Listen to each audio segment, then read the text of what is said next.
I've got designs that I created in 2017 that are still selling every day. And it was just a crazy original idea that no one else had. People have obviously copied it, but I was the market leader, so it still sits there generating royalties every day. There's a massive gap between funny joke and something that's going to translate well to a t-shirt. The best way to have a good idea is to have a lot of ideas. There's no reward for creating hundreds and thousands of designs that nobody wants to buy. What you want to make sure is you've got it dialed in from the start before you scale that thing. I want to hear a little bit about what your entrepreneurial background is, the business that you have right now, and just how we got to where you are today. So previous to 10 years ago, I was working as a web designer, graphic designer. I was building websites and designing things for various small and medium-sized businesses. And I actually had a website, I had a blog, which I sold. And we just got married. I'd sold this blog. We made a little bit of money from it, not much. And then I realized almost immediately that, oh no, that income that I was making from that website has disappeared because I've sold it. And so I was on the lookout for some side hustles. And I stumbled into t-shirts online. And in particular, there was a couple of these websites where artists would upload a design, and if it got selected, then these websites would sell it for 24 hours and they would blast it out to followers and their lists. And I thought, oh, that looks interesting. I've got a bit of a background in art and design, and this looks fun. Let me just see if I can come up with a few designs. So I uploaded a few ideas. One of them got selected, and it sold something like a couple of hundred shirts within 24 hours, and you get like 10%, 15% of the income from that. So I was like, oh, cool, this could work. There was also, at the same time, I stumbled into the print-on-demand marketplaces, like Redbubble was the first one really that I started having success with. Uploaded some designs there and made a sale within a week, and I only had about 5 or 6 designs that I'd uploaded. So immediately I was like, okay, well, if we make a sale a week from 5 designs, how many designs would we need to have up to make this much a month, or $100 a month, or $1,000 a month? And really just started figuring that out and then going all in and just creating designs. And I was just trying to come up with funny ideas, funny jokes for t-shirts, seeing what was popular, what was trending, and just trying lots of different things. And it took about, I would say it was maybe a year before we hit like a regular $1,000 a month. And then within a couple of years, that had probably doubled and more, and we had some months where we were doing several thousand. And then Amazon launched this platform called Merch on Demand, or as it was called back then, Merch by Amazon, which was their internal print on demand platform where artists could upload directly to Amazon. They would print the shirt, they would ship it out, and that basically transformed the business overnight. I had something around 300 designs. I got them all on Amazon. Within a month, we'd gone from making maybe 2,000 or 3,000 a month to making 6,000 a month, and then 7 and 8, and it just kept going. And we were pretty soon hitting at least 6 figures a year, and then kept growing from there. So that was really the business growth that happened in the first kind of few years there, thanks to Amazon and print on demand. And since then, it's grown into kind of some other avenues. I do art licensing, so I take some of those designs and we license them to brick and mortar stores. We have Etsy stores and Shopify stores, and we have a couple of brands, mini brands that we license out to different places. And then off the back of all that, I've done some educational stuff. I've done some books and ebooks and courses, and grown a newsletter and those kind of things as well. So it's been quite a journey over the past 10 years, starting with those early t-shirt designs and just silly ideas, which is still a lot of what we do today and a lot of what makes us money today. But it's grown in different directions as well. So yeah, I know that's a lot, but that's my potted business in a nutshell. That's amazing. I love it. There's so many fun things that we're going to unpack in your story. And I even just want to start with something that you mentioned. It kind of reminded me of Justin, our founder of Millionaire University, talks about this. Like, it's a numbers game. Business really is a numbers game. So as you were addressing those early stages, okay, if we're making this much with one design, how many more designs would we need? How many more different elements need to come into play for this number to start growing and growing? Mm-hmm. And I think too, though, on the flip side of that, it can be really dangerous to start trying to like overcreate and try and conquer the numbers instead of dialing in on some of those other things. So like quality and the designs actually being good and curating great SEO for your designs and listings and all of that kind of stuff that I know goes into it. So for you, yes, you were multiplying and you were creating more and more and you had this knack for design, but what else would you say for you was pretty pivotal before even Amazon came along and really helped those numbers to grow? Mm-hmm. And for anybody looking into designing t-shirts or any kind of apparel that they want to sell print on demand, what are some of the top things that you think people need to pay attention to that maybe they don't? Yeah. So there's a couple of things there. What was really the trigger for me and why I had that early success and then what maybe other people should do. So let me just address that first one first. I've had quite a lot of experience in design and lots of different types of design. I'd done illustration, I'd created logos for people, I'd done websites, and I'd done, posters and things for a long time. So I had a good idea of when someone gives you a brief, how do you create something appropriate for that brief? And obviously that means being quite adaptable in the styles. I wasn't fixed in one particular illustration style. I can do cartoony, I can do kids, I can do something more realistic, and I can adapt myself. And I think that really stood me in good stead, because a lot of what you need to create in if you're creating for print on demand and you're creating organically and you're not being given a brief, you're having to decide, okay, what design should I create today? What should I go after? You need to be really flexible. You need to be able to figure out, okay, this trend for this audience needs to look this way, and this one for this audience needs to look a different way. So I think that's really important. And the other thing I'd just say on that is I kind of had, or at least maybe, I don't know whether I had this before or I've always had it, but just this kind of knack for realizing when there's a solid joke there and how to, tap into that trend, and just understanding what the trend is or what the joke is, what the meme is, whatever that is, and just knowing, okay, I understand this, so I can create something appropriate for that audience.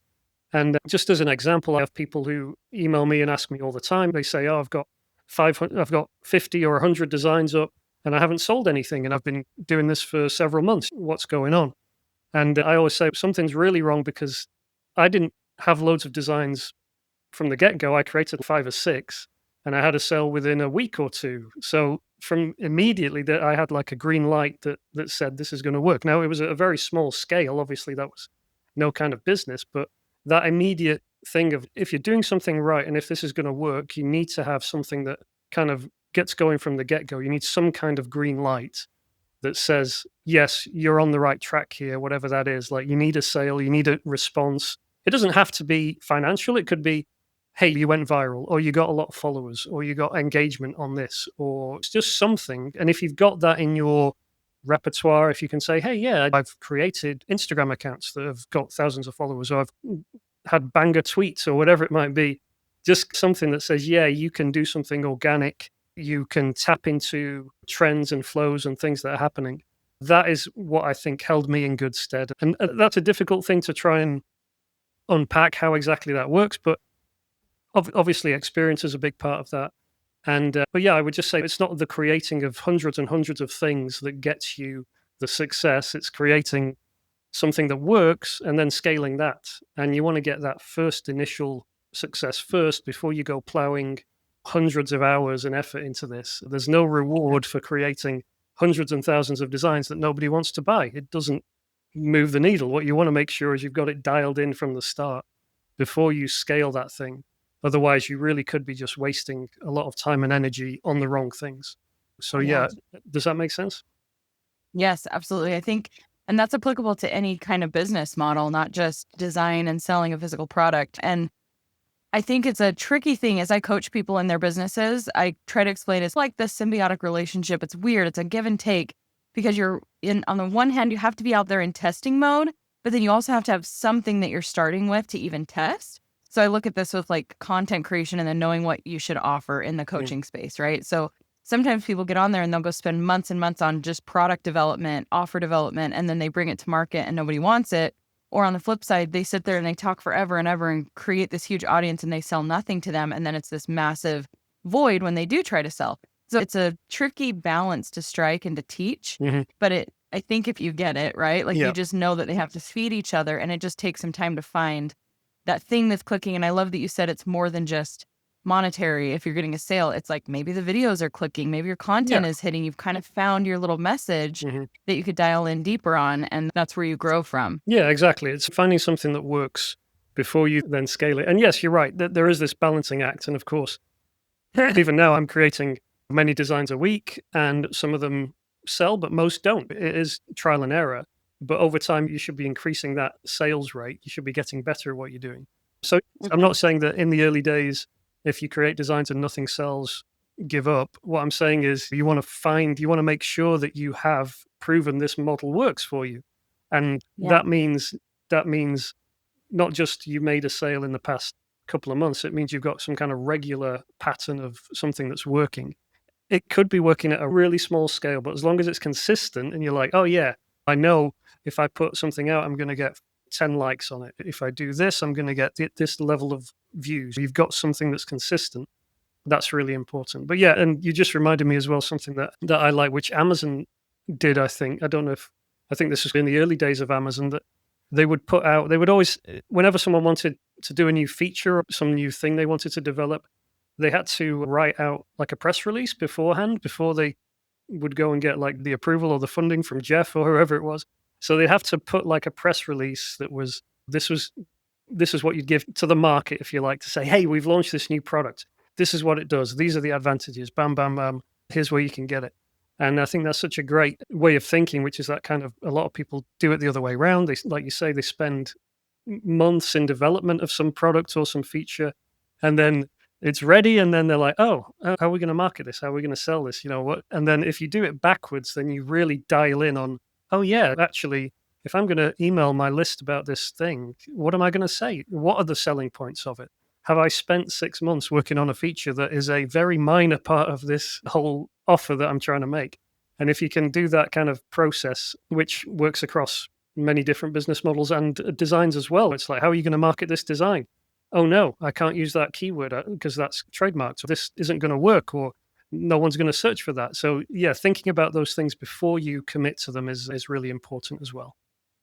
Yeah, very intentional versus reactive, because I know that can be a tricky thing with designers when you are putting things up. You've spent all this time making this really cool thing, and then you go to list it and you didn't realize you're going to have a trademark violation. And if you had thought through, it's the same as like creating your sales page for your offer before you even create the offer, so that you know what it actually needs and what's going to sell it well, and what problems you're going to run into, what objections you're going to have, so that you can address that within the offer itself. So I love that. And I didn't know that about them having to create press releases for different products before they even launch them. Mm, I am going to use that. I think that's brilliant. It's yeah, such a necessary thing that people skip past when they just, especially for creatives, right? When they're like, oh, this is such a cool idea. I love it. That means everybody else will love it. yeah. And you don't consider, but how will I make sure that they love it? Or how will I take this to them and show them that this is what they actually need or want? Yeah, brilliant. With you, you mentioned you've done a lot of humorous design. You've taken some jokes. You've had to find what's going to really make this land for people. I am really fascinated by that niche. I've wondered about that for myself, because I come up, like, just offhanded, come up with really witty, funny statements. Mhm. My kids love it. They never know what's going to come out of my mouth. But I know that there's got to be more of an art and a science to it when it's translated into something that you're going to wear. So can you share anything with us about that and how you can start thinking differently? I imagine it's kind of like a different language in a way, where you have to think, how will this translate to where somebody will actually want to wear it? Yeah, and again, this is experience and trial and error, and certainly it's a case of, well, a lot of us have ideas or funny jokes or puns or one-liners, and for years I've got an Airtable base where I just save ideas that come to me or pop into my head as I'm out and about, and there's thousands in there, literally thousands of things in there, and every now and again I go through. And sometimes you'll pull something out and it'll be like, oh, at the time you thought that was the funniest thing. That was really good. That's a great joke. That would make a great t-shirt, as you hear people say or comment from time to time.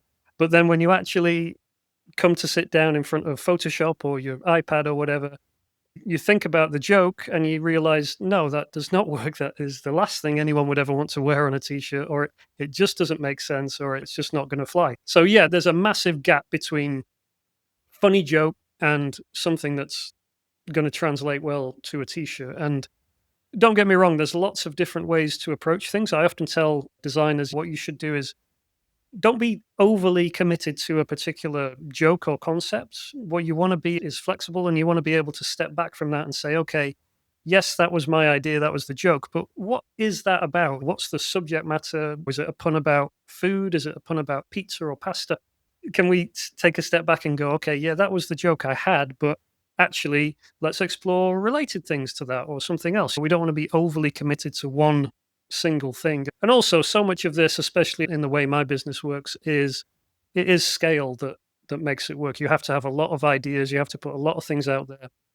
A lot of them are not going to work, and it's those few that are going to land, which is what it's all about. And you just have to keep this flow going. And I know that's similar to a lot of creative businesses and other businesses as well, especially in the content game. You just have to keep this flywheel going, and that's what it's all about. So yeah, when it comes to translating things humorously. There's lots of ways. I've taught courses and hours on this, and lots of different ways you can do it. But yeah, I have specific methods, things like parody designs, which are obviously very popular. If you can somehow make a relationship between your topic and a famous iconic logo or t-shirt that you can play off. That's sometimes a little bit risky depending on what it is, but that's often a really great way to just nail something that people recognize. You're piggybacking off something. It doesn't have to be something that's going to be trademark risky. It can be general iconic or recognizable imagery that people like to play off, like flags or something that's not really owned by anyone. And then there's various ways of coming up with rhyming puns, or even kind of like you were saying, if you have a funny idea, you might be like, oh, I've had this funny pun that popped into my head. Oftentimes you can take that pun and just deconstruct it and go, okay, this works because of this rhyming pair of words that we've swapped around or something. And you can take that rhyming pair and go, okay, can we find some other phrases that use that same word? And then we can swap those around. An example is I was in Seattle a couple of years ago. It was around Halloween. So there was a window display and it said, ghouls just want to have fun instead of girls just want to have fun. I was like, oh, that's cool.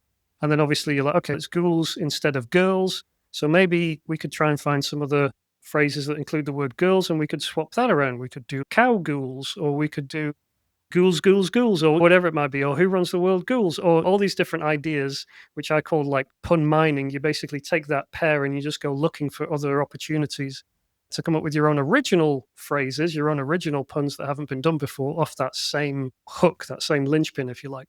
Yeah, there's lots of different ways like that to tackle jokes, but there are definitely, like, I've got a list of about like 13 methods, which especially work well for t-shirts. And a lot of times, like I say, there's jokes that just don't really translate well, in which you have to take a step back and then rework things, or just throw up your hands and say, you know what, that's cool for an in joke, for a family joke, but it just doesn't work well for what we're trying to do here. So yeah, there's a lot of kind of, you got to be adaptable, you got to be flexible, but there's definitely methods to the madness. It's not complete random chance. There are ways, and especially in the way this kind of business model works, is you can't just be sitting waiting for ideas to land in your lap, because that big list of ideas that you think is really great, when you actually come down to it, you realize it's not that great at all, and you have to actually work at coming up with ideas in the first place, but also really crystallizing those ideas into finished designs that are going to work. Yeah, super, super important. I'm actually curious along that line of thinking. There's value in doing some research with what's selling, with what's doing well. And I've had friends who design who will find what's working and then they'll adapt it and change the design enough that it becomes their own, but they're playing off of that idea. Obviously, it's not just the humor, it's maybe more of the adventure brand or different things like that. Mm-hmm. How do you recommend approaching that? Do you tell people that's a great way, do some research on what's actually working and then make it your own? Or do you think people should lean more into complete original design and not look too much at competitors? Yeah, it's a difficult balance, and it's difficult to explain because people think sometimes original means, oh, it has to just come just from me, and it's just me and a piece of paper, and I can't reference anything or be connected to anything. But that's not true. There really is nothing new under the sun. We're all referencing something or other, even if it's just the topic or the subject matter. But usually with t-shirts as well, one of the ways you're going to communicate that idea is through visual styles that people recognize. Oh, it's going to be an outdoor style, or this is going to be a vintage sunset style, or a heavy metal style. These are kind of visual styles that people recognize and understand. And if you use those, you can make a joke off that. You put something cute in a heavy metal style, that's almost immediately a funny concept just on its own. So yeah, I tell people, don't reinvent the wheel. It's not about coming up with something that just comes to you, because obviously if you're going to sell something to someone else, there has to be some level of connection between the design and the buyer. They're not going to buy something just because it's a random squiggle. It has to be about something they're interested in, or they have to associate it with, I don't know, a style or an aesthetic that they're interested in. So yes, what I don't recommend people do is go and look at what's selling and just try to copy it. And obviously this is a big problem online. It's an even bigger problem now with AI, which makes it so easy for people to take a design and say, hey, do a new version of this. Or, hey, do a version of this, but change the cat to a dog, or whatever it might be. And the problem there is, of course, there's many problems with it. There's copyright issues, there's legal and moral issues behind it. But the big thing for me was I always wanted to build a business that I could have these different pathways and ways of making money from. And a good example of that is like art licensing. So we license some of our designs to supermarkets here in the UK. We do licensing deals with greetings cards manufacturers and stuff. And with those, you have to sign a contract. You have to say, I am the copyright owner of this work and it's mine and it's original and I created it. And if you get those deals, these are really can be very consistent. They can keep earning for years and years once you're kind of embedded in ecosystem. And that's not open to you if what you're creating looks like something that everyone else has done. You have to have something original. I mean, it has to be original, as in you have to have created it, but it also needs to be a step above professionally. It can't just be generic AI looking, or this is so clearly a copy of a copy or whatever. So that was always something that was in the back of my mind when I'm creating is, okay, I know not every design is going to be a masterpiece, but I at least want to be creating things that we can stand behind and we can envision on greetings cards at the supermarket or on wall calendars or whatever it might be in the bookshop. They're not just designs that have a chance of selling on Amazon, but they can also sell in brick and mortar or whatever. And we're proud of those designs. So, yeah, that's how I think about it. Yeah, that makes perfect sense. You don't want to just be creating in a vacuum. It's kind of just part of the market research, right? But then originality and finding that way to make it your own, added your own spin to it. And I love that you added that extra layer too of think about how marketable this will be on beyond just the initial design for this one platform.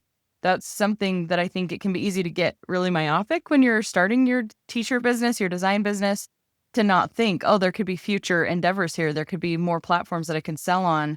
Let's think a little bit bigger, obviously not so big that we're overwhelming ourselves and we're not creating anything. And so with that being said, I'm curious what your take is as a successful seller. Do you think that it's possible to be really successful without a universal brand where everything's sold under that umbrella, especially with platforms like Amazon? Or do you recommend to a lot of the people who come and learn from you and who are starting in design to have kind of a unified brand where everything fits under that? Yeah, I'd say what print on demand allows you to do is try lots of different things. Obviously, it does that on one level where you're just trying out different designs, but also a switch that went early for me is like, oh, I don't have to just have one Etsy store.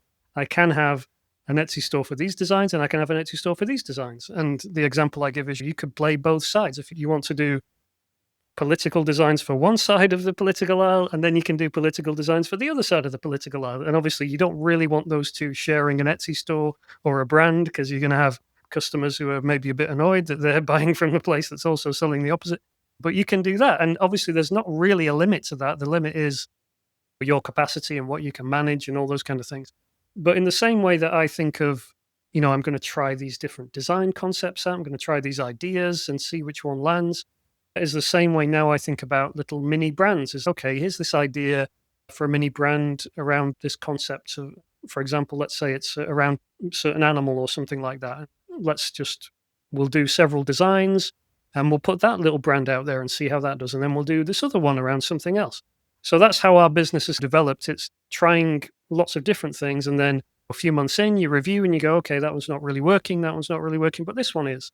And then you've got like a little brand there, which again, you can spin off, has its own Instagram account, has its own Etsy store or Shopify store, and can be its own little art licensing brand that we can do deals with manufacturers for. And yeah, it's building like a little art empire where you're not just the artist who creates everything and everything looks the same and you have to buy into me as the artist. It's more, hey, we've got this little brand around this and we're thinking less as I'm a unique artist doing what I want to do and more of what might the market respond well to. They responded well to this. Maybe we could do a spin-off of this. And we've got a series of designs which are now on greetings cards and things. And it's like, oh, those work really well together as a wall calendar. Or even that could become like a book, like a little funny humor book or a little coffee table book or something like that. So these are the kind of things that I tend to have in the back of my mind and try and think about as we're deciding what to work on is, could that be something else? Is it just going to be a design on Amazon that either sells or doesn't? Or could we spin that off into something wider and deeper than that? So yeah, I think in the early days, it does make sense to have everything under one roof and just keep it simple because you're just learning. But once you begin to figure out, hey, this is working for me, or in the early days for me, it was really freeing because I was creating designs and I was doing it under like a pen name, like my name, not my legal name, but under like me as an individual artist. And I was building a following under that name. And then I was like, oh, I want to do this design. I want to do this design about this silly trend or this silly meme, but I don't want to associate that with this brand I'm building under my name. So one day I was like, oh, I can just set up another Redbubble account. So I'll just do that. And then I'll just dump all these little silly ideas in there. And that ended up being more profitable than the other one over time, because that was just where I was just spinning out little quick, silly things, very trend focused. And yeah, but that was really freeing to be like, okay, this doesn't have to be associated with me as an individual. It can be a dumping ground of ideas, or it could be a brand. It doesn't have to tie itself back to me, and I'm free to do whatever I'm inspired to do, whatever it might be. So yeah, I think those are some good ways of thinking about it. Yeah. Oh, I love that. That is such a cool approach. And it sounds really fun and it sounds freeing, especially I know it can feel maybe like for a designer, oh, but I want this all to be associated with my name. I want to have my vibe, my aesthetic that everybody knows it's me. So I think there's a time and a place for that. There's people who just want to own that. But then I think for many creatives, they don't want to be tied down. They don't want to niche down. They don't want to only be stuck to a certain design concept for the rest of their life Yeah. because they're inherently creative. So I love that gives them freedom to be able to express. And I'm not surprised that the little things that you were doing just as a creative outlet ended up being successful.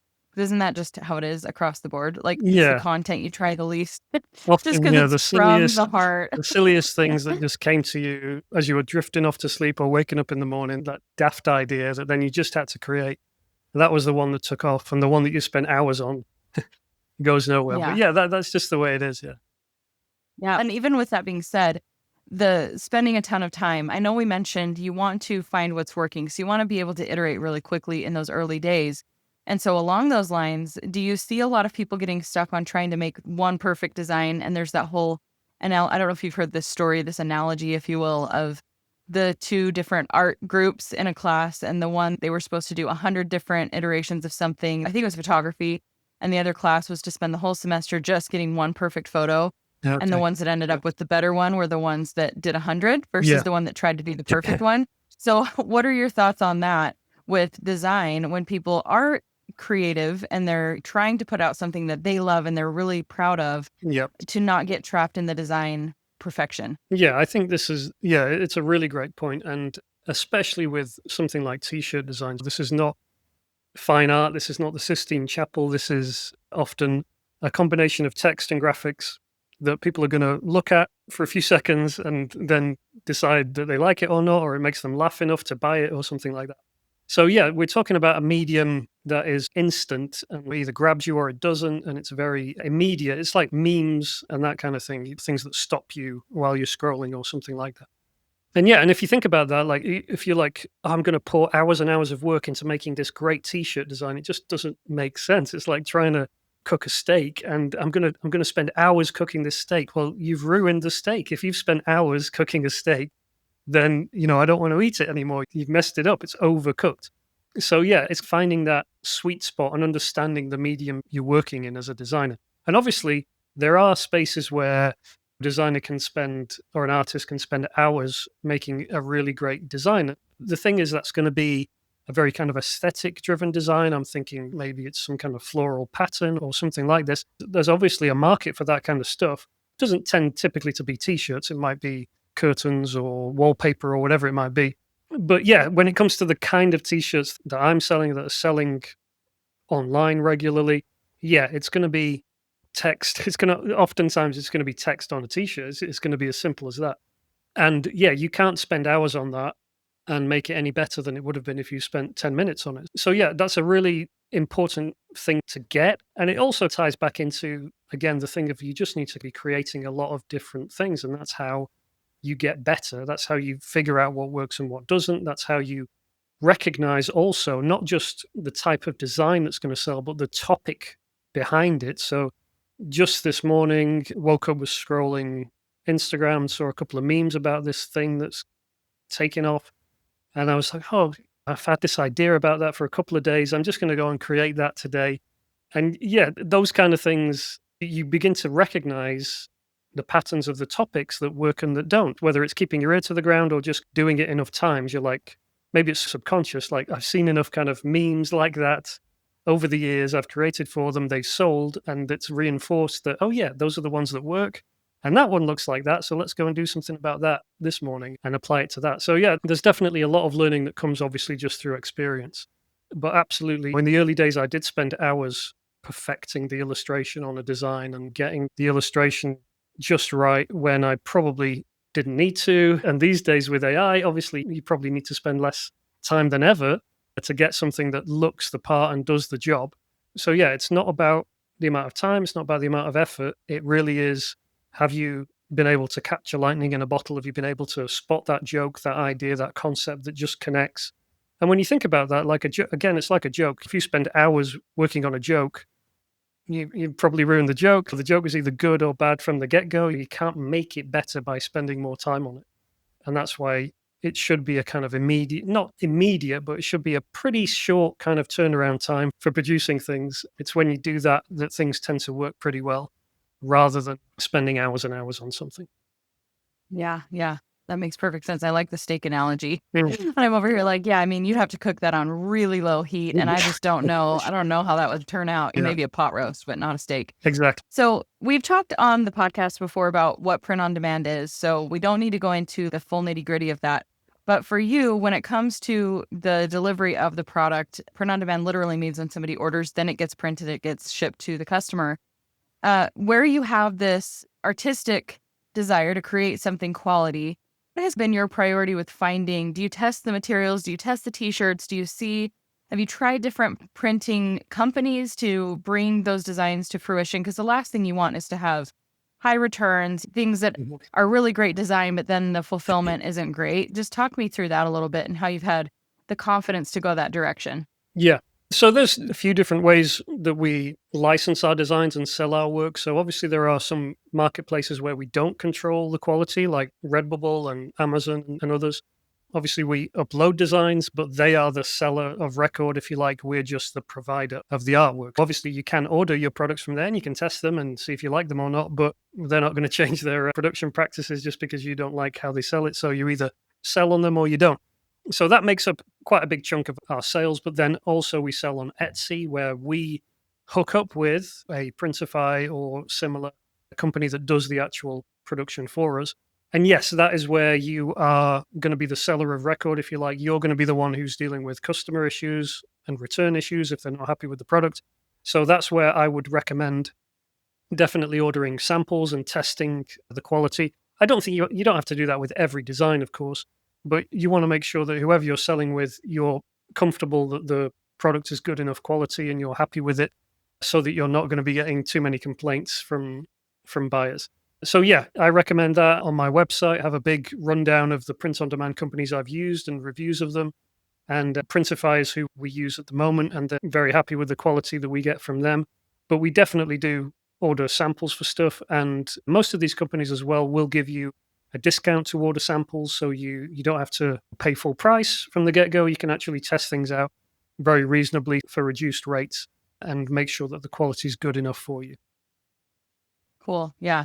Because I know that could be a concern for people, and it doesn't make much sense to have your own print shop just to ensure quality. So being able to at least test it out, see what it looks like. Even from a design perspective, I know that there's that window of time where you just need to understand as a designer what this is going to actually look like on a physical product. And it helps inform a little bit of your design capacity too, right? To make sure, okay, I thought in my head it was going to look like this. I need to understand spacing differently. And now we're going to have a pocket there and yada, yada. So it's Sure, really, yeah. really Especially with something important. like that, if you're doing something with a pocket, or I mean, we've done like baseball caps where it's embroidered and things like that. And obviously that does take a bit more time to get right. But for a lot of t-shirts, it's just, okay, this is a parody of this, or this is another design that basically follows the text up here, text down there with a picture in the middle. We don't need to test that every time. We know what we're going to get. And a lot of that comes with experience as well. But yeah, like we do things like keep our color limits to like under 4 or 5 colors on a shirt, because we want it to look like a t-shirt. We don't want to try and overload it with colors and gradients and things, which can lead to a t-shirt that doesn't print very well. So there's lots of kind of tips and tricks like that on the design side.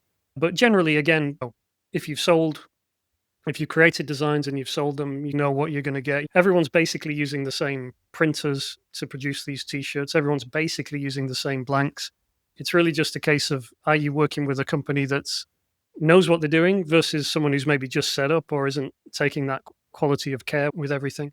But generally, a lot of this is pretty fixed now. The industry's relatively new, maybe 10 or 15 years old, but the industry is pretty well developed in terms of the quality of the machines, the quality of the inks and everything is pretty much there now. So yeah, it's not something that I think artists need to overly concern themselves with. I think it's great if you can be like, I'm the creative, I'm the one who comes up with the ideas, I create the designs, and then I leave the professionals to do the printing and the shipping and everything else, let them do what they're good at.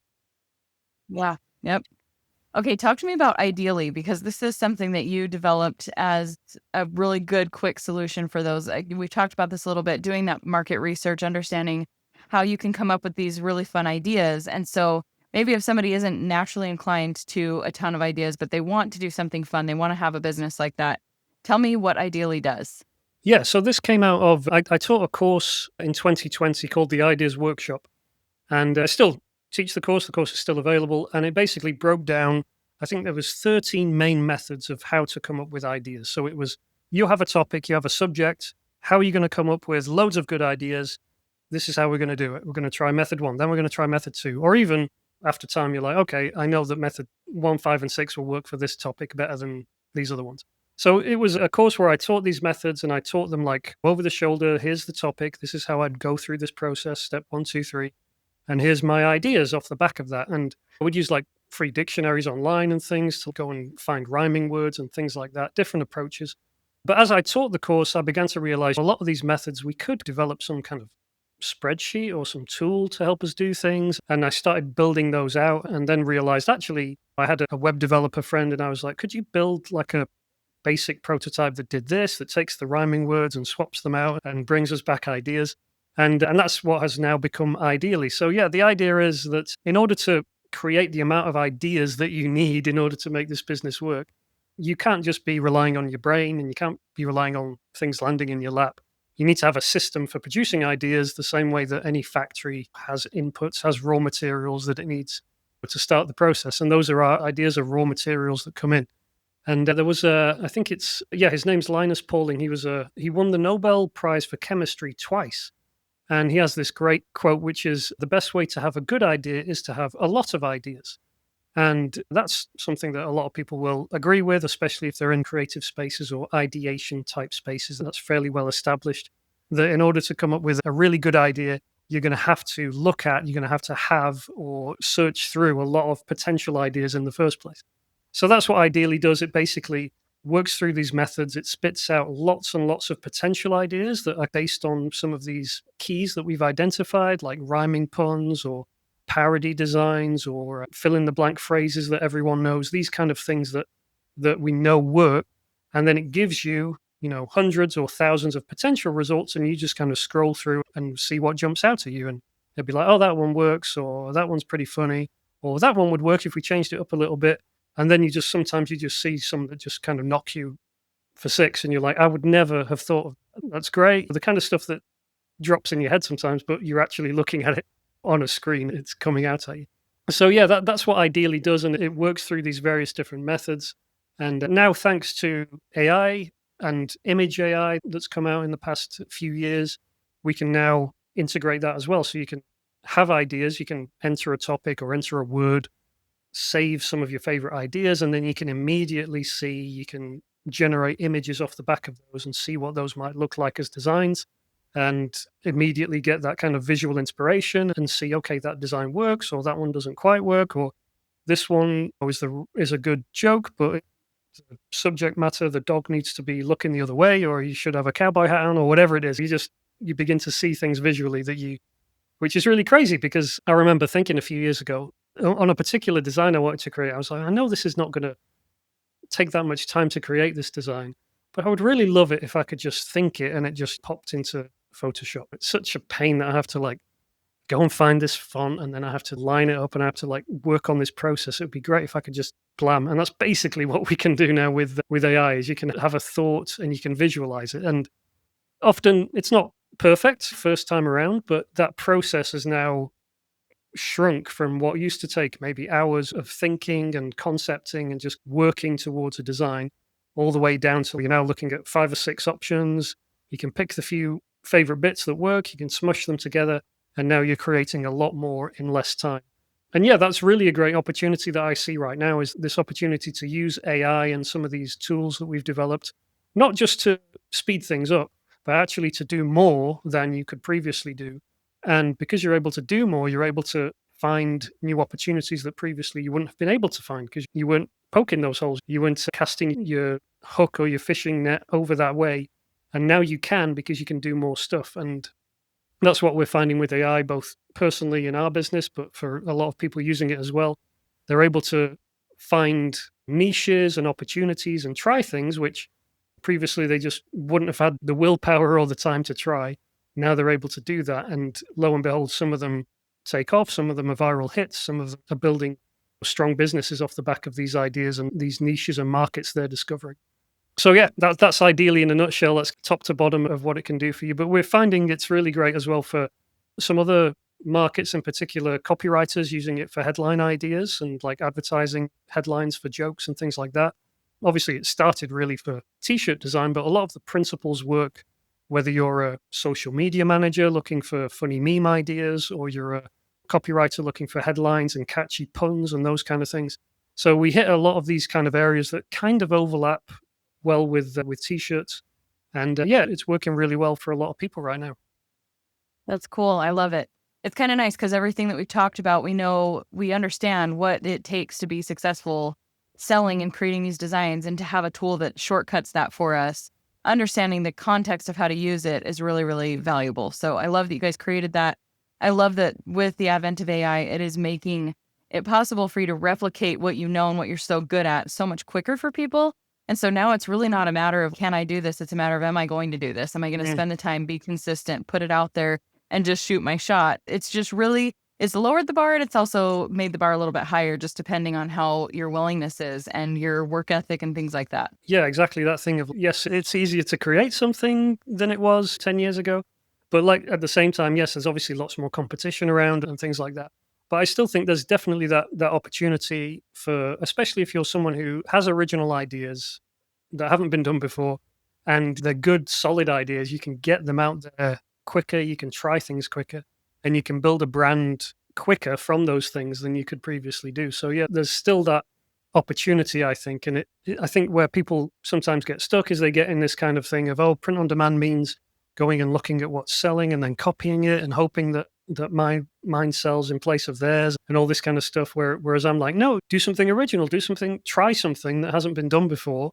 And then if yours sells and it takes off, guess what? You sit at the top and you can be like the market leader for that little joke or that niche or that product or that design. I've got designs that I created in 2017 that are still selling every day. And it was just a crazy original idea that no one else had. And people have obviously copied it, but I was the market leader. So it still sits there generating royalties every day. So yeah, I think that especially if you're someone who can have original ideas, who does have kind of that ability to distinguish between what's funny and what isn't, and that kind of taste element, which is still a big part of it, then there's a great opportunity here, definitely.